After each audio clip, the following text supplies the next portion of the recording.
කෝස්කාරයෝ සල්ලි සූරං කණෙව් ඔන්න ඔහොම වෙනපු අයට මෙන්න මේ වීඩියෝ එක ගොඩක් රිදෙයි. එහෙම කෙනෙක් නම් මේ වීඩියෝ එක ඉවරනකම් බලන්න එපා ප්ලීස්. හරිද?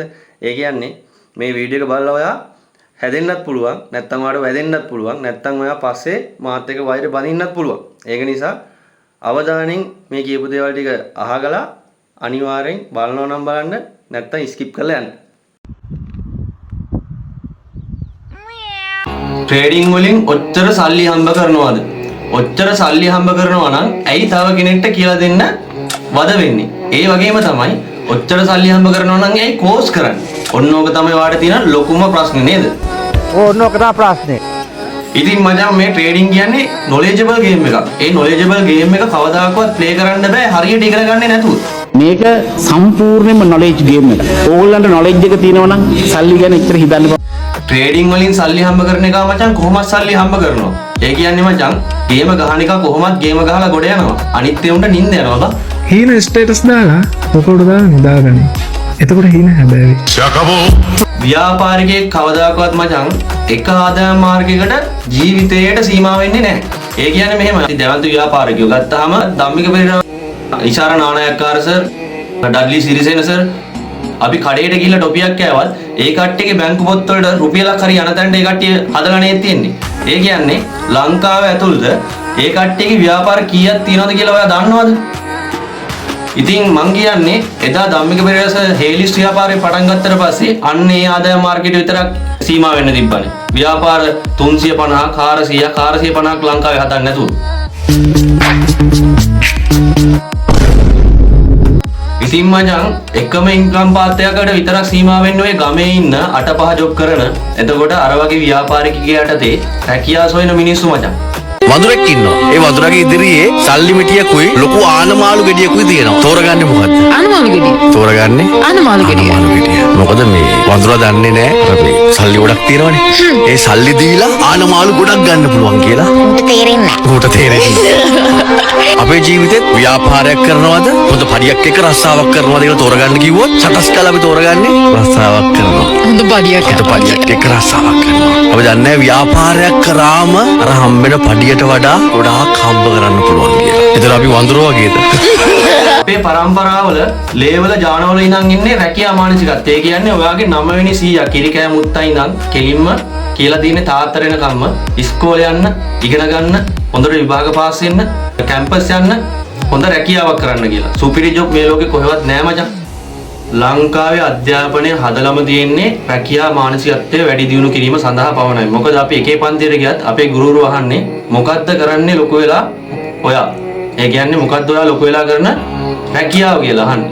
අපි කියන්නේ ડોක්ටර්ස්ලා ඉංජිනේර්ස්ලා වෙනවා කියලා. ඉතින් මචං ජීවිතේට සුපිරි රැකියාව ලෝකේ කොහෙවත් නැහැ. ඒ රැකියාවක් තියෙන්නේම බිස්නස්මන් කෙනෙක් යටතේ කරන්නේ.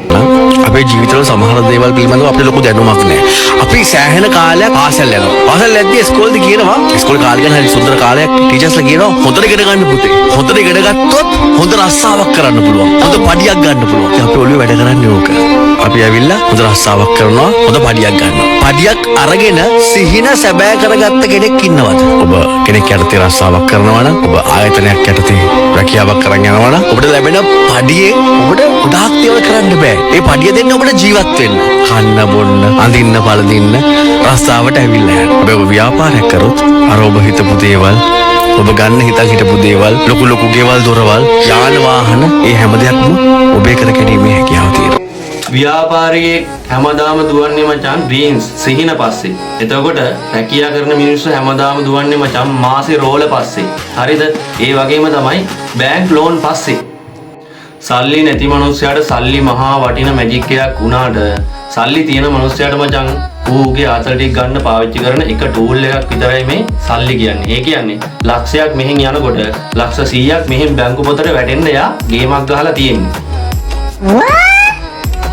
මම ට්‍රේඩ් කරනවා. මගෙන් ට්‍රේඩ් කරන්න අහන අයට මම ටීච් කරනවා. ඒ වගේම මගෙන් ක්‍රිප්ටෝකරන්සි ට්‍රේඩින් ගැන විස්තර ඉල්ලලා කතා කරන කට්ටියට මම පැහැදිලිව කියනවා මේ ට්‍රේඩින් කියන්නේ knowledgeable game එකක් කියලා. ඉතින් ඒ knowledge එක ගන්න මම ඔයාලට දැනුම දෙන එක තමයි කරන්නේ A to Z මුලින් ඉඳලා සරලව ඔයාට මේ පිළිබඳව හඳුන්වා දීමක් කරලා. ඉතින් ඒ වෙලාවට මම පැහැදිලිවම කියනවා මේක knowledgeable game එකක් නිසා අපි ඉගෙන ගැනීමේ අපේ දැනුම පරිමාව මත තමයි අපි earn කරන ගාණ වැඩි වෙන්නේ එන්න. ඒ කියන්නේ අපේ දැනුම වැඩි වෙන්න තමයි මේ cryptocurrency trading වලින් අපි earn කරන ගාණ වැඩි වෙන්නේ. මම මේ එක්ස්පීරියන්ස් එකෙන් දන්නේ. සල්ලි කියන ඒවා හිතුවට එන්නේ නැහැ. සල්ලි කියන එක එන්නේ නොලෙජ් එකත් එක්ක එන්නේ. නැත්තම් දෙමෝපියන් එන්නේ. නොලෙජ් එක නැත්තම් ඕක එන්නෙම නෑ. ඒයි පොඩ අවුරුද්දට එන ගාන.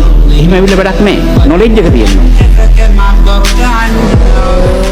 ඉතින් දැන් ඔයාලට තේරෙනවා ඇති මේ cryptocurrency trading කියන්නේ ලක්ෂ ගාණක් කෝටි ගාණක් හම්බ කරන්න පුළුවන් බිස්නස් එකක්. ඒ කියන්නේ ඔයාගේ දැනුම වැඩි වීම මත. ඉතින් ඒ වගේ ලක්ෂ ගාණක් කෝටි ගාණක් වටින බිස්නස් එකක් ඔයාලට කවුරුත් නිකන් කියලා දෙන්නේ නැහැ වගේම නිකන් උගන්වන්නේ නැහැ කවදාකවත්. ඉතින් මචං ලෝකයේ ඕනෑම දෙයකට වගේම දැනුමට, කාලයට, හැකියාවට සහ අත්දැකීම් වලට වගේම විශේෂයෙන්ම ටීචින් නැත්තම් උපදේශනයට විශාල වටිනාකමක් තියෙනවා මචං. මොකද ඔයා දකින්නේ මේ ට්‍රේඩින් කරන අය හම්බ කරන ගාණ විතරයි මචං. earn කරන ගාණ විතරයි. හැබැයි ඔයා කවදාකවත් දකින්නේ ඒක earn කරන්න කොච්චර ඉගෙන ගත්තද කියන එකයි, කොච්චර අත්දැකීම් ගත්තද කියන එකයි, කොච්චර නිදි මරාගෙන මේ ක්‍රිප්ටෝ මාකට් එක ඇනලයිස් කරාද කියන එකයි කියන එක ඔයා ජීවිතේට දකින්නේ නැහැ.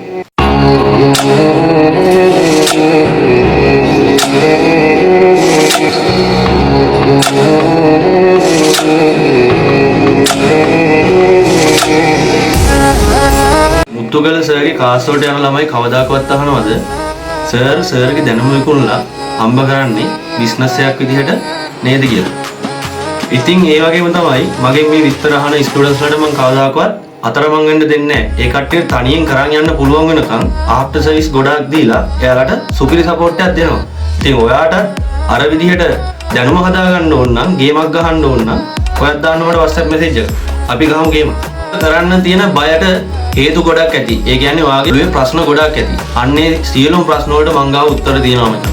ඒක නිසා මේ ප්‍රශ්න සියල්ලටම උත්තර දෙන්න WhatsApp message එකක් දාන්න ගිහිල්ලා